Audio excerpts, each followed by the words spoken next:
नमस्कार। फणीश्वर नाथ रेणु का उपन्यास मैला आंचल इतने संदर्भों को समेटे हुए है कि उसे संक्षेप में प्रकट करना कठिन है। लगता है कि एक दृश्य के बाद दूसरा, दूसरे दृश्य के बाद तीसरा आता ही जाता है क्रमिक रूप में। जब तक आप एक दृश्य में डूबते हैं तब तक दूसरा दृश्य उपस्थित हो जाता है, दूसरे दृश्य में डूबते हैं तब तक तीसरा दृश्य उपस्थित हो जाता है, लेकिन अंतर गुम्फित है, अंतर सूत्र में बंधे हुए हैं, बिखरे हुए नहीं हैं।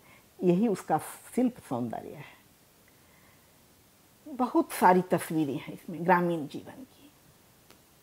उन्होंने स्वयं कहा है कि यह पूर्णिया के एक छोटे से गांव की तस्वीर है, मेरीगंज। मेरीगंज नाम इसका इसलिए पड़ा कि मार्टिन नाम का एक अफसर था, अंग्रेज अफसर।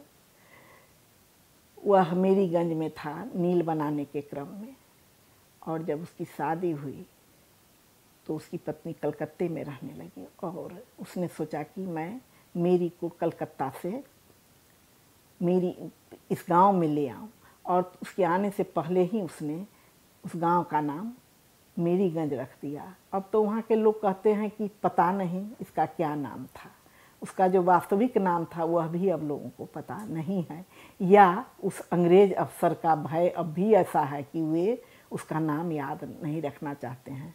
क्योंकि कहा जाता है कि एक बार धोखे से किसी ग्रामीण के द्वारा उस गांव का वास्तविक नाम निकल गया तो उसे उस मार्टिन ने कोरे से पिटवाया था। तो बहरहाल उस गांव का नाम है मेरीगंज। कहा जाता है कि फणीश्वर नाथ रेणु का उपन्यास आंचलिक इसलिए कहा जाता है क्योंकि उसमें अंचल विशेष का चित्र है। प्रेमचंद का उपन्यास गोदान आंचलिक नहीं कहा जाता है, जबकि उसमें भी गांव की कथा है, क्योंकि उसका जो होरी है वह भी अवध क्षेत्र का रहने वाला है। बावजूद इसके वह समग्र भारतीय किसान का प्रतिनिधित्व करता है। यह सच है कि मेरीगंज में एक गांव का चित्र है जो उस गांव विशेष की विशेषता है। बावजूद इसके मेरीगंज की जो समस्याएं हैं वह क्या संपूर्ण भारत की समस्याएं नहीं हैं। तो सबसे पहले इस संदर्भ में हमें वहाँ के सामाजिक संदर्भ को देखना होगा। जैसा कि मैंने पहले भी बताया है, स्वयं उपन्यासकार ने उपन्यास में कहा है कि यहाँ 12 वर्ण के लोग रहते हैं। मुख्य रूप से चर्चा है इसमें विश्वनाथ प्रसाद की जो कायस्थ हैं, फिर राम कृपाल सिंह और शिवशंकर सिंह की चर्चा है जो राजपूत हैं, और खिलावन सिंह यादव की चर्चा है जो यादव हैं और अब चाहते हैं कि लोग उन्हें क्षत्रिय मान लें। किंतु वहाँ के जो ब्राह्मण जाति के लोग हैं वे ऐसा मानने को तैयार नहीं हैं। वे कहते हैं कि भूमफोर क्षत्रिय का नाम तो हमने कभी सुना ही नहीं था। लेकिन अब उनके टोला को गोटोली करने की हिम्मत अब कोई नहीं रखता है, और तंत्रिमा टोली, गहलोत टोली, कुर्मी टोली, ये सारी कितनी टोलियां हैं वहाँ पर। 12 वर्ण के लोग हैं वहाँ। और किसी किसी आलोचक का कहना है कि मैला आंचल उपन्यास में जो सामाजिक संरचना है उस संरचना में स्त्रियों को उन्होंने अच्छी दृष्टि से नहीं देखा है। न यह कहीं से भी सच नहीं है, क्योंकि उन्होंने स्त्रियों के शोषण को दिखाया है, विशेषकर उनके दैहिक शोषण को, लेकिन उस शोषण की प्रक्रिया को देखते हुए कहीं से भी चटखारे का भाव नहीं आता है, मन में पीड़ा उपजती है। कहीं से भी उपन्यासकार का यह उद्देश्य भी नहीं है। वह वास्तविक स्थितियों को प्रकट करते चलता है। स्त्रियों के प्रति बहुत आदर का भाव है उसके मन में, और आज भी जिन समस्याओं से भारत को निजात नहीं मिला है, खासकर भारत के गांवों को, उन स्थितियों को उन्होंने बहुत मार्मिक ढंग से चित्रित किया है। तो कहना यह है कि इसमें कई वर्ग की स्त्रियां चित्रित हुई हैं, लेकिन मुख्य रूप से इसमें चित्रण हुआ है ग्रामीण स्त्रियों का। वैसे स्वतंत्रता संग्राम से जुड़ी हुई आभा देवी का, तारा देवी का, मंगला देवी का भी जिक्र हुआ है, क्योंकि वे भी चरखा सेंटर चलाती हैं मेरीगंज गांव में आकर। उनका भी उन्होंने बड़ा ही मार्मिक चित्रण किया है कि यहाँ चरखा सेंटर खोलने के पहले मंगला देवी का जो शोषण हुआ था अनाथाश्रम में, विधवाश्रम में, उसे पढ़ते हुए सोचते हुए मन पीड़ा और करुणा से भीग जाता है। एक बात और उन्होंने दिखाया है, जो स्त्रियों का जो दैहिक शोषण होता है वह गांव में उतनी वर्जना का विषय नहीं है, उसे सहज और स्वाभाविक ढंग से मान लिया जाता है। जैसे दिखाया गया है कि सहदेव मिसिर जब फुलिया के साथ रात में जाकर मिलते हैं, दैहिक संबंध स्थापित करते हैं, तो लोगों को लगता है कि यह तो यहाँ से वर्षों से ये सारी बातें होती रही हैं, किसी को अजूबा नहीं लगता है। एक टोला है संथालों का, वहाँ की स्त्रियां आत्मविश्वास से भरी हुई हैं, मेहनती हैं, चीता और बाघ से भी वे भिड़ जाती हैं। एक बार दिखाया गया है कि कैसे वे जंगल में काम कर रही थी तो चीता सामने आ गया तो उसे उन्होंने मार डाला, घायल भी हुई, किंतु तब भी उनकी हंसी मुरझाई नहीं, मुस्कुराहट उनकी बनी रही। लेकिन गांव के लोगों ने उन्हें कभी भी अपना नहीं माना। गांव के जो विभिन्न 12 वर्ण के लोग हैं आपस में लड़ते थे, झगड़ते थे, लेकिन तब भी लगता था कि हम एक हैं। लेकिन संथाल टोली के लोग जो इन लोगों की आजीविका का उपार्जन करते थे, हजारों मन धान और गेहूं की फसल तैयार करके देते थे, उन संथालों को इन्होंने कभी भी अपना नहीं माना। बाद में उपन्यास में आप देखेंगे कि कैसे जब संघर्ष होता है तो सारा गांव एक तरफ और गिने चुने संथाल एक तरफ, मारे भी जाते हैं वही, जेल भी जाते हैं वही, और स्त्रियां भी उन्हीं की बलात्कृत होती हैं। और इसमें सारे गांव के लोग, सारी पार्टियों के लोग, चाहे वो कांग्रेस पार्टी के हो, सोशलिस्ट पार्टी के हो, गांधी बालदेव जी हों, कोई भी उनके साथ नहीं होते हैं। तो बहरहाल हम सामाजिक स्थिति के पर विचार करें कि मैला आंचल की जो सामाजिक स्थिति है उसमें बहुत अधिक असमानता है। वहाँ अशिक्षा है, गरीबी है, इसलिए अज्ञानता भी है और अंधविश्वास भी है। डॉक्टर प्रशांत जब वहाँ आते हैं तो फणीश्वर नाथ रेणु डॉक्टर प्रशांत के माध्यम से पूरे गांव का अवलोकन प्रस्तुत करते हैं। इतनी अशिक्षा है और इतनी गरीबी है कि डॉक्टर प्रशांत कहते हैं कि मैं संजीवनी बूटी तैयार भी कर लूं तो उसकी क्या सार्थकता है। ये तिल तिल कर जो मर रहे हैं यहाँ के लोग गरीबी से, उससे तो अच्छा है कि मैलेग्नेंट मलेरिया से बेहोश होकर एक बार ही मर जाए, यह ज़्यादा अच्छा है तिल तिल मरने से। अब डॉक्टर प्रशांत की इसी बात से आप वहाँ के लोगों की सामाजिक स्थिति का आकलन कर सकते हैं। किसी क्षेत्र विशेष के लोगों की आर्थिक स्थिति की बात हो, सामाजिक स्थिति की बात हो, धार्मिक स्थिति की बात हो, ये सारी स्थितियां कहीं ना कहीं एक दूसरे से जुड़ी होती हैं, संदर्भित होती हैं।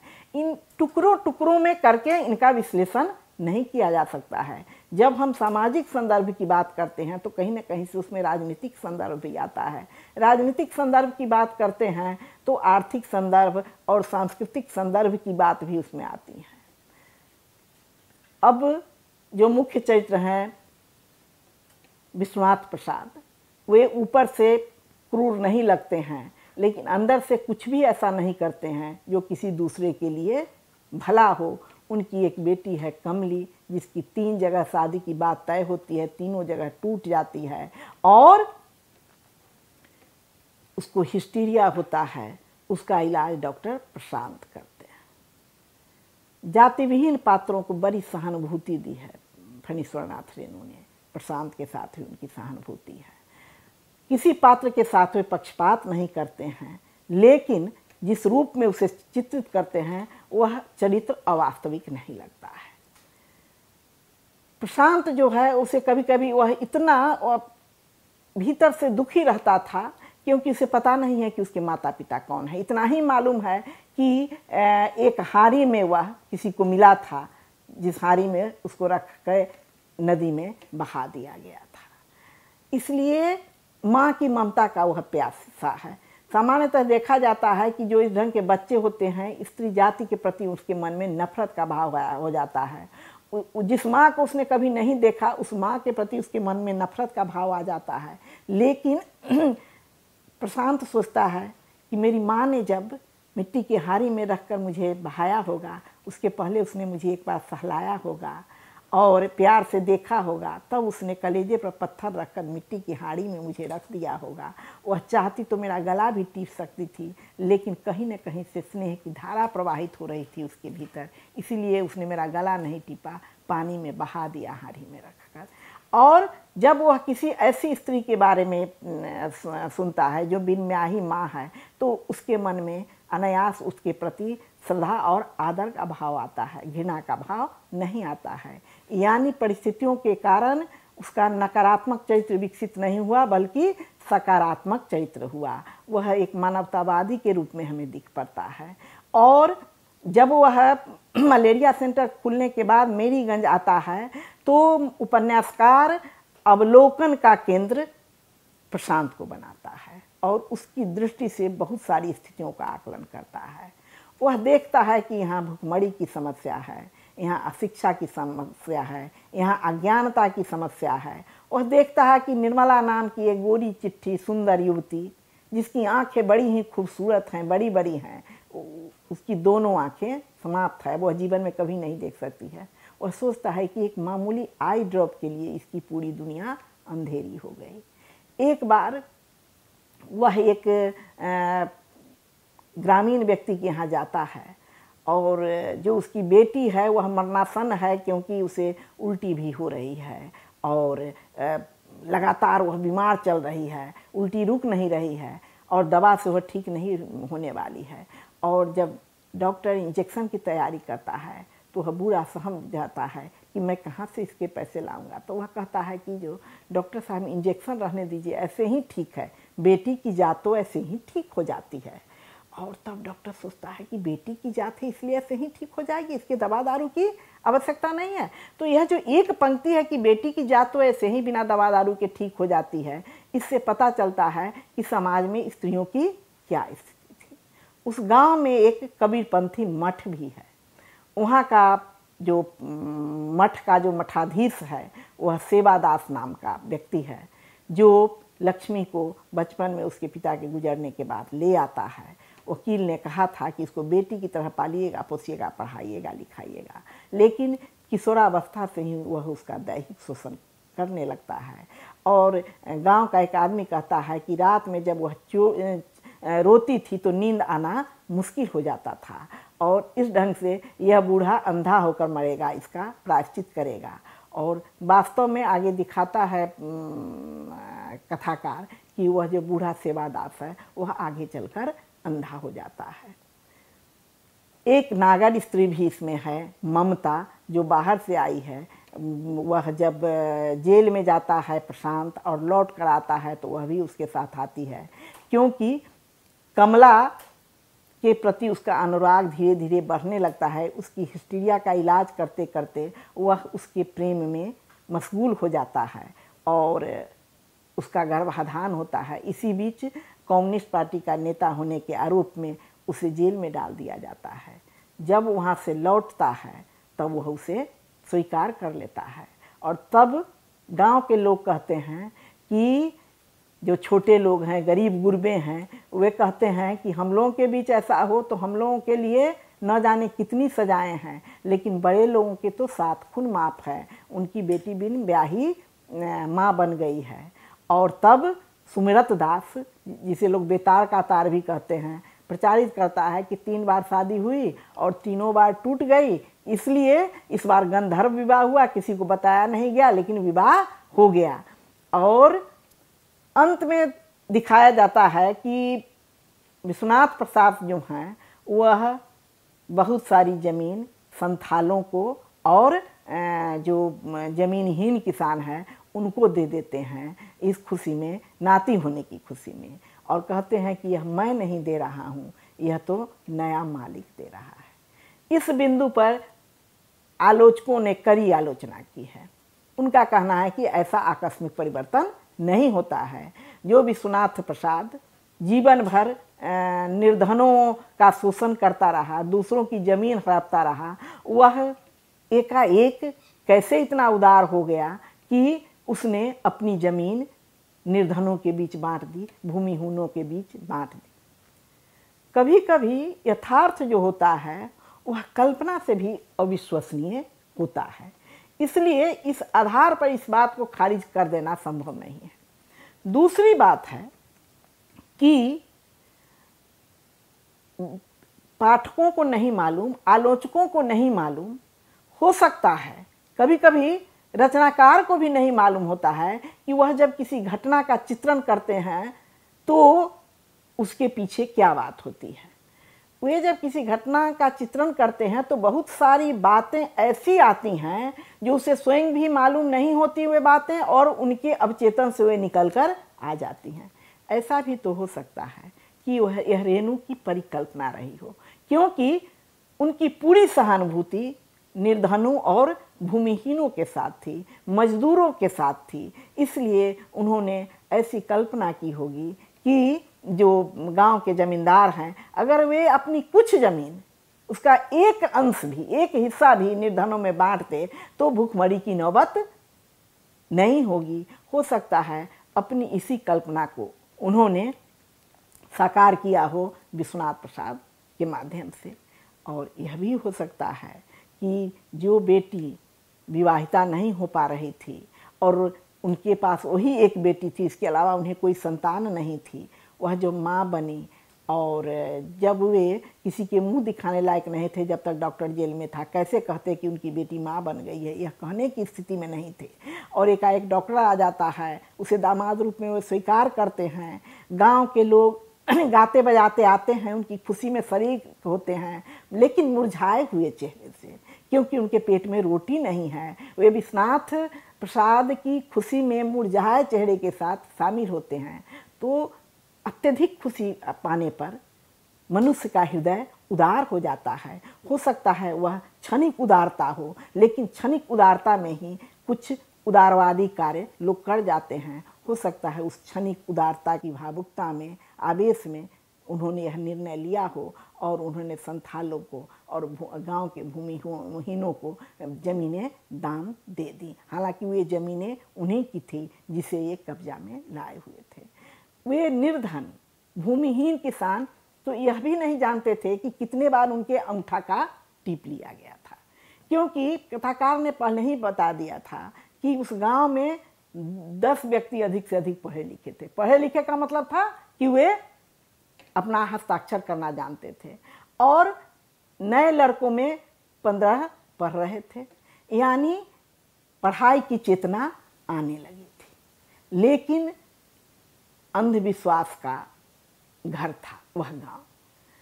पार्वती की माँ और गणेश की नानी एक सुंदर शालीन सभ्य महिला थी। दवा के अभाव में, इलाज के अभाव में उसके पूरे परिवार के लोग मर गए, और हुआ यह कि कहा जाने लगा कि पार्वती की माँ अपने पूरे परिवार को खा गई है और अब यह गणेश को भी खा जाएगी। डॉक्टर उससे मिलता जुलता है तो कहा जाता है कि अब यह गणेश को भी खा जाएगी।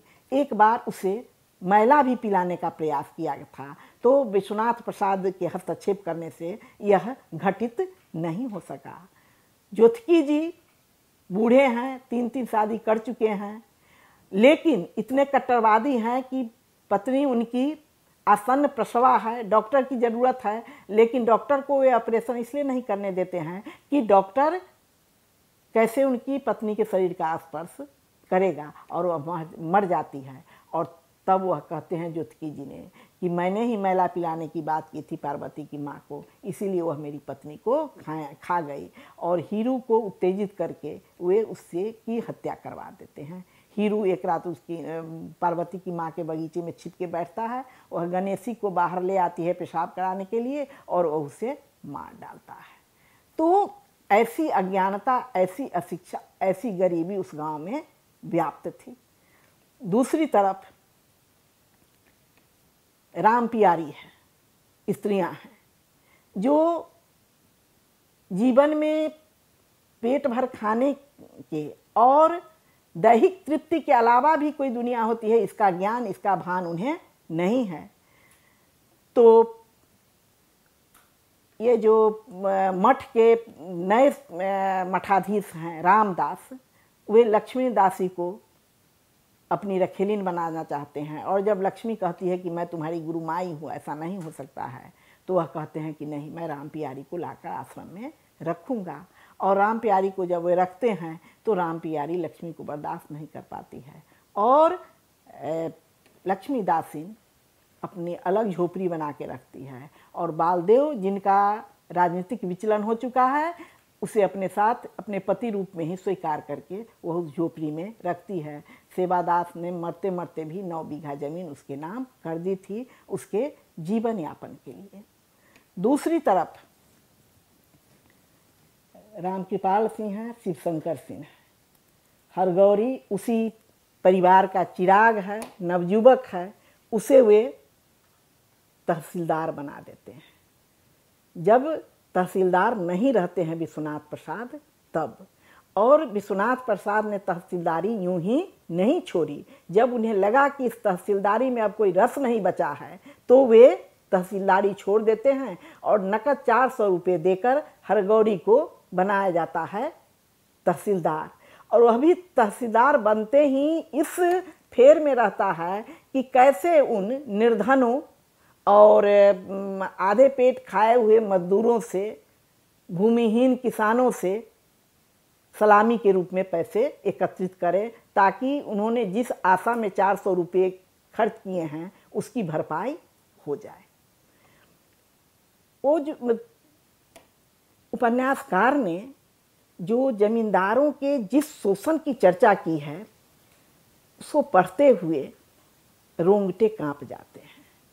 विश्वनाथ तिवारी के जो पिताजी थे, वे तो करते थे कि जो किसान अगर अपनी छप्पर पर का कद्दू नहीं देता था, करेला देने में आनाकानी करता था, किसी दिन बेगारी करने में आनाकानी करता था, तो वे उसे एक पोखरा में खड़ा कर देते थे और पोखरे में जोंक पाले जाते थे और 8 घंटे तक उस पोखरे में रखते थे और 8 घंटे तक तलवे से लेके पेट तक जोंक उस व्यक्ति के शरीर में लिपटा होता था और खून चूसता रहता था।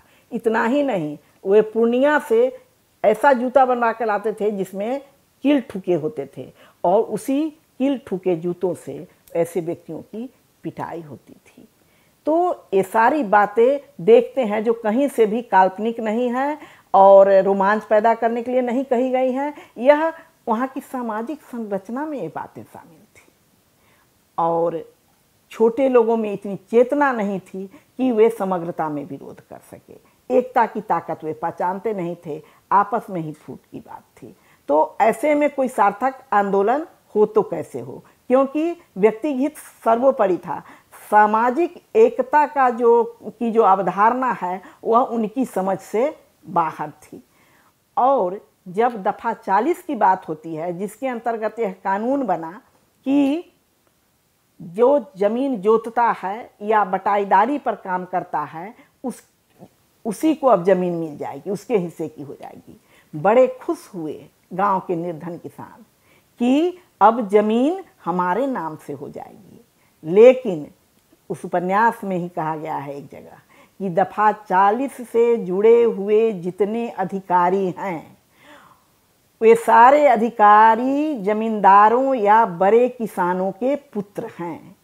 ऐसे में कैसे कल्पना की जा सकती है कि वे ज़मीनें उन गरीब किसानों को मिल जाएंगी। और होता भी यही है, उनकी और दुर्दशा हो जाती है। दुर्दशा यह होती है कि इस कानून की चर्चा सुनते ही जो जमींदार लोग हैं, बड़े किसान लोग हैं, उन लोगों से अपनी ज़मीन छुड़ाने लगते हैं कि मेरी ज़मीन तुम अब मत जोतो, क्योंकि ज़मीन जोतोगे तो ज़मीन तुम्हारी हो जाएगी। एक बड़ा ही अच्छा प्रसंग है इसमें। संथालों ने एक दिन बीचड़ उखाड़ना शुरू किया और सारे गांव एक हो गए, मार काट मच गई। कुछ इधर के भी लोग मारे गए, हरगौरी भी मारा गया, राम पियारी का भाई मारा गया और अधिकांशतः मारे गए संथाल, क्योंकि 1 रुपया लाठी पर इन लोगों ने भारे के लठैत को ठीक किया था संथालों से भिड़ने के लिए। तो जब हाकिम हुकामों ने पूछना शुरू किया कि तुमने बाबू लोगों के बीचड़ों को क्यों उखाड़ना शुरू कर दिया, तो बड़े भोलेपन से कहते हैं कि पता चला कि अब ये ज़मीनें हमारी हो गई हैं, तो हम लोगों ने सोचा कि ये ज़मीनें हमारी हो गई हैं, इसलिए हम लोगों ने बीचड़ उखाड़ना शुरू कर दिया, ज़मीन तो इन्हीं की है।